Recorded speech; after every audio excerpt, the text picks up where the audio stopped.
Hello everyone, welcome. Melissa Galbraith here. I'm the fiber artist behind MCreativeJ. I specialize in nature-inspired hand embroidery kits, patterns, workshops, and am the author of 2 embroidery books.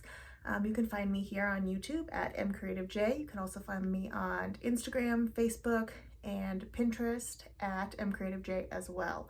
So I thought I would start off 2025 with kind of diving into what's new, some fun things you can find from MCreativeJ, and also what I'm working on behind the scenes. So first up, as you can see, rearranged the studio a little bit. I actually had someone come in and take photos of me. I looked way cuter than I do now. I just got back from a yoga class. But I rearranged the studio to make it a little more photo friendly, and that's kind of like my thread bookcase back there with some fabric and all sorts of stacks of other stuff. So that was kind of a fun refresh to start off the new year. I also launched a few new embroidery kits towards the end of 2024. So I thought I'd do a quick rundown of some of the new kits you can find. First off, you all remember Cyanotype Botanicals. It's been a super popular kit from all last year, and I launched 2 new kits that really go along with this as well. So you can now stitch Cyanotype Florals and Cyanotype Forage. So Florals is a set design that has flower patterns on it. It's a beginner-friendly kit, comes with all of your materials. And the Forage kit is a little bit different. So with this one, your patterns are not in a set design. They're kind of like a stick and stitch pattern pack in a kit. So you can mix and match and play around with how you want those patterns to be laid out and really create a unique piece with all of these different botanical designs on there. So I thought that'd be a fun way and homage to really creating a cyanotype design. Additionally, I added a new mountain design. This one is called Mountain View. And I should say those 2 kits are beginner friendly. This one is also beginner friendly. This one has some great textures in the landscape and really captures that beautiful view of Mount Rainier that I get to see on a walk with my dogs almost every day. Another piece that was inspired by walking my dogs and a trip was Seaside Treasures. This one you can see has some water, some starfish, some seashells, some seaweed, all sorts of good stuff. This is another beginner friendly kit, and it actually covers about 7 different embroidery stitches, so you really get a good sampler with it. This one was inspired by going to Cannon Beach over the summer and walking along the beach with my pups and my husband. And then another one I have here that's beginner friendly is a spider's web. So this one has a really cute plant here with some different colors, a spider web growing across it, and a little itty bitty spider there.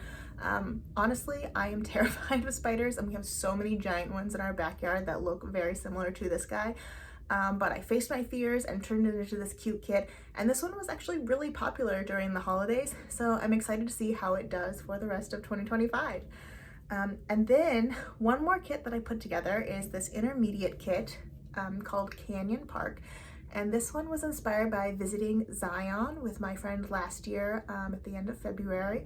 And as you can see, this one also uses some really great different stitches to create texture and dimension within the canyon, as well as some really beautiful grassy fields and flowers and shrubs on top of that as well. So this is one of the new intermediate kits for the year. I have also been playing around with some new kits that I have not put up on the shop yet because they're still kind of in the works, but one of them that I'm super excited about is Butterfly Garden. This one features, again, a wide variety of stitches, so you get a really great sampler, a bunch of different beautiful flowers, and then these really lovely butterflies here. Last year, I was in New Orleans and went to the Insectarium, which is not a place I ever thought I would be, but stepped in during a downpour and walked through all like the creepy crawly bugs to get to the butterfly room, and I was in love. Oh my gosh, the butterflies flitted around. There were all sorts of beautiful flowers and gorgeous butterflies in all sorts of colors and shapes. And so ever since then, I've been working on this design, and I went through quite a few different iterations to eventually become this one here. So I'm really excited to finish this one up, turn it into a kit, and get it out into the world, hopefully in February of this year. Along with kits, I have been working on some stick and stitch patterns. So one of the first ones here is again, inspired by the beach. This one is seashells. You can see there's like a sand dollar, some coral, different seashells here, a little bit of seaweed, but this is a stick and stitch pattern pack. So you can stick these on anything. They're kind of small enough that they make really cute little motifs on your clothes. You could stick them on shoes. They could be like a cute little patch to cover up something. They're super versatile. So this is the seashells design. I did this one in more like outlines in a rainbow of colors, but you could fill them in as well too. You can do whatever you want with it. And then another one that I have been like super in love with is ferns. So as you can see, this one is a bigger pack with tons of different ferns in here.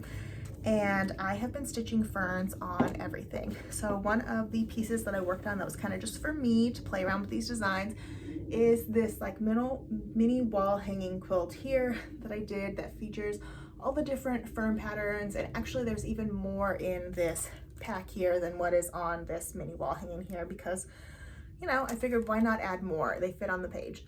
So I have a bunch of different fern options, different shapes, sizes, and this one was inspired by, again, walking my dogs around the neighborhood and seeing all sorts of really beautiful ferns, and then kind of diving into other different fern varieties and playing around with that.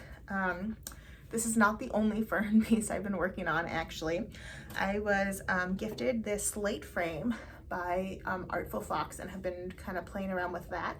So this is a piece of fabric that I've stretched on here, have some of my fern designs on here, and I'm hoping to use this and then create another panel to stick onto my pants, so that way I can like widen the legs, because you know how we all went through that like skinny jeans phase?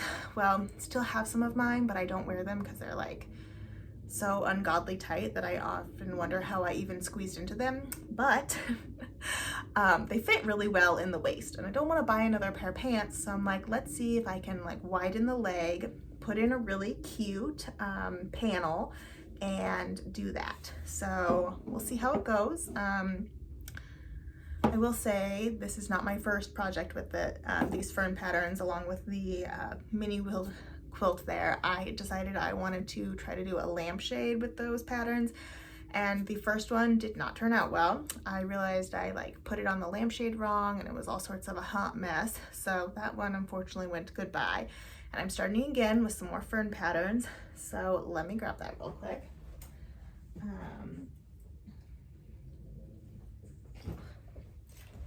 This one also looks like a bit of a hot mess. As you can see, it's like a really big piece, because when you measure out your lampshade, you kind of have to roll it out onto like one big continuous piece of fabric.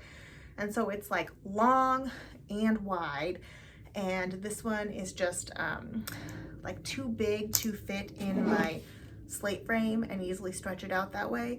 So I've had to just really kind of like roll it up on either side here. Here, I'll unroll this side so you can see, and hold it with these binder clips.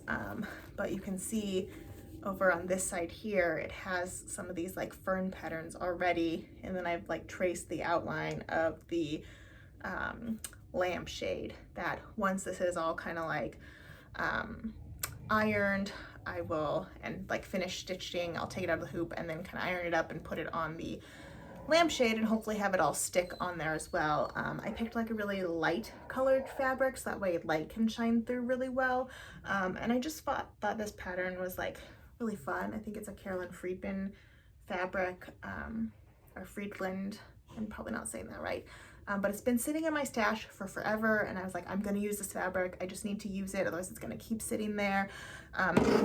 Same with this fabric from my stash. I think they're actually from the same collection.